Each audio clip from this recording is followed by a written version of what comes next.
की सलाखों के पीछे डालना चाहिए, ऐसे लोग के ऊपर एनएच से लगाना चाहिए, भगा देना चाहिए, जेल के सलाखों के पीछे ऐसे जाए। मैं कहता हूँ इस देश का प्रधानमंत्री फर्जी है, जिसकी फर्जी डिग्री हो प्रधानमंत्री फर्जी है भाई, देश का प्रधानमंत्री फर्जी। अरे सम्मानित, अरे भैया, अरे गरिमाई पद पे देखिए, देश की जनता ने मनोनीत करके उनको चुना, लेकिन क्या देश की जनता के हितों की बात देश के प्रधानमंत्री ने करने का काम किया?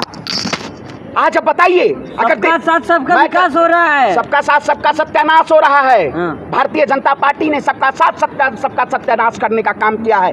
ये एक ऐसी क्रूरता सरकार है, ये एक ऐसी तानाशाह सरकार है जो वाकई में इस देश के लोकतंत्र को खत्म करने पे कैसी कार्रवाई होनी चाहिए? अरे भैया, तिहाड़ भेजना चाहिए। आप सुनिए, बिल्कुल तिहाड़ भेजना चाहिए। आप बताइए, एक संसद की सदस्यता आप जानते हैं किसकी? अयोग्य सांसद घोषित कर दिया गया था उनको, जबकि कोई उनका बयान को सुनेंगे, कोई बयान नहीं था। लेकिन भारतीय जनता पार्टी का अगर मुसलमानों के प्रति ऐसे शब्दों का अवलोकन करके तो उसका प्रमोशन हो जाता है। मैं कहता हूँ ये वीडियो अब लगा हुआ है, ये जो वीडियो है, कितनी कंट्रियां पूरे देश में, मुस्लिम कंट्रियां 50-57 है पूरे देश में, इसको ट्रांसलेट करना चाहिए अलग अलग अरबिक में, सब तमाम ऐसे उसमें, और इसको सारे हबीबियों को मोदी जी वैसी का भाषा बोले, हबीबियों को भेजिए। अरे भैया, तो मोदी जी हबीबी से मिले नहीं है, हम वैसी का भाई। ये देखो भैया, मोदी जी अगर गले ना मिले हों तो मैं ना कहूँ तो चार हबीबियों के पास पहुंच जाना चाहिए। ऐसी ये जानी चाहिए कि देश के प्रधानमंत्री जो गले मिलाते हैं हबीबियों को, उनको पता तो चलना चाहिए देश के प्रधानमंत्री हिमायत। रमेश चुप रहिए, सुनो रमेश बाहर देख लूंगा, बाहर देख लूंगा, आपको डर नहीं लगता? अरे भैया, हमें डर लगेगा, क्यों डरेंगे हम? आजाद भारत में रहते हैं, गुलामी की तरफ ले जाना चाहते हो आप? ऐसे आप जैसे ही पत्रकार कह रहे थे दानिश अली को बाहर देख लूंगा। देखिए, बाहर क्या देख लेंगे? देखिए, बाहर जनता खड़ी हुई है, सांसद आपके वहां बैठे होंगे बीजेपी के बहुमत में, लेकिन देश की जनता बाहर बहुमत में है। जनता के द्वारा ही दानिश अली वहां पे सांसद चुने गए हैं, ना कि भारतीय जनता पार्टी और देश के प्रधानमंत्री। सांसद श्रीकांत दुबे तो दानिश अली को जिम्मेदार ठहरा रहे हैं। निशिकांत दुबे कह रहे दानिश अली का जांच हो, जांच हो। हाँ। अरे भैया, मैं कहता हूँ उकसाया उन्होंने। अच्छा, उकसाया उन्होंने? क्या उकसाया? पत्थर मार दिया वहाँ पे? वो पत्थरबाज हो गए थे क्या वहाँ पे? मुसलमान थे, हमें लगा संसदों में पत्थर लेके चले गए थे। क्या बताएं भैया, आप ऐसे उकसाया कैसे जाता है? आप क्या चिंगोटी काटा गया था आपको? अरे ऐसी शब्दों। बीजेपी की नेता कह रहे हैं राहुल गांधी वहाँ चले गए, अगर यही करना था दानिश अली को नौटंकी, तो सीधे कांग्रेस में चले जाने चाहिए था। देखिए, अगर वही दानिश अली ने कहा था क्या ऐसे? दानिश अली ऐसे शब्दों का प्रयोग किए थे कि भारतीय जनता पार्टी किया था? बताइए, भारतीय जनता पार्टी ने किया था, तो भारतीय जनता पार्टी के नेता ये क्यों कह रहे हैं? वो वाकई में मानसिक गुलाम हो चुके हैं। जितने सांसद हैं मोदी जी के गुलाम हो चुके हैं, वो देश के प्रधानमंत्री हैं। मैं पूछना चाहता हूं, अगर आपके शासनकाल में इस देश का मुसलमान संसद भवन में सांसद अगर बन के जाता है तो उसको धर्म के नाम पे उसे चिन्हित करके उसे। राजनाथ सिंह कह रहे हैं को अगर खेद पहुंचाओ, ठेस पहुंचाओ तो हम खेद जता रहे हैं। देखिए, आप बताइए, राजनाथ सिंह ने ऐसे शब्दों का प्रयोग किया है? अरे पार्टी की तरफ से माफी मांग रहे हैं। पार्टी की तरफ से देश के प्रधानमंत्री माफी मांग ले, दानिश अली से क्या दिक्कत है?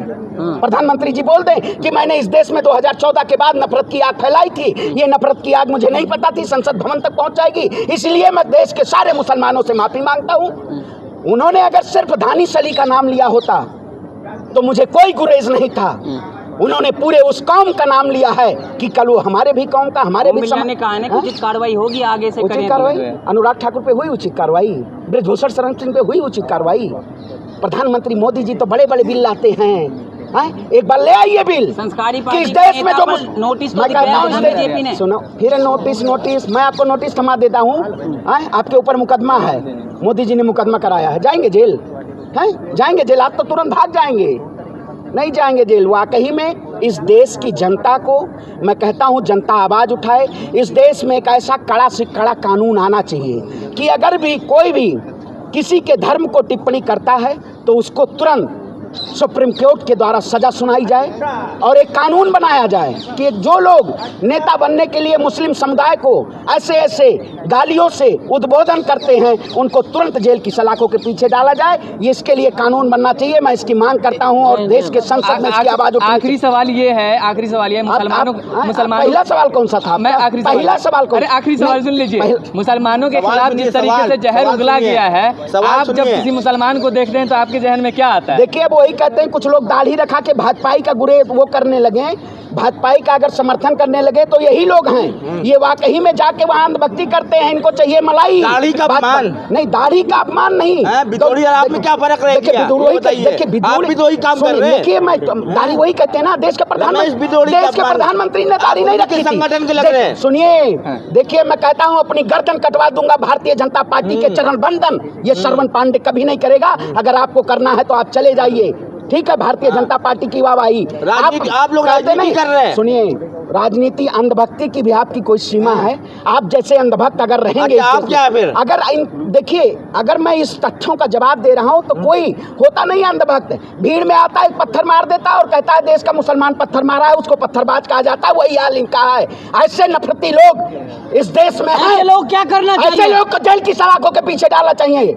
ऐसे लोग के ऊपर एनएच से लगाना चाहिए, भगा देना चाहिए। जेल के सलाखों के पीछे ऐसे जाएं जो देश में जब कोई यात्रा होती है, अगर उसमें यात्रा शोभा यात्रा जा रही है, उसमें कोई पत्थर फेंक देगा इन जैसे लोग और वो कहेंगे देश का मुसलमान पत्थरबाज हो गया। इस देश में वाकई में न्याय की गुहार लगानी चाहिए। हम दानिश अली के साथ खड़े, उनको न्याय दिलाएंगे और ऐसे सांसदों को बर्खास्त होना चाहिए।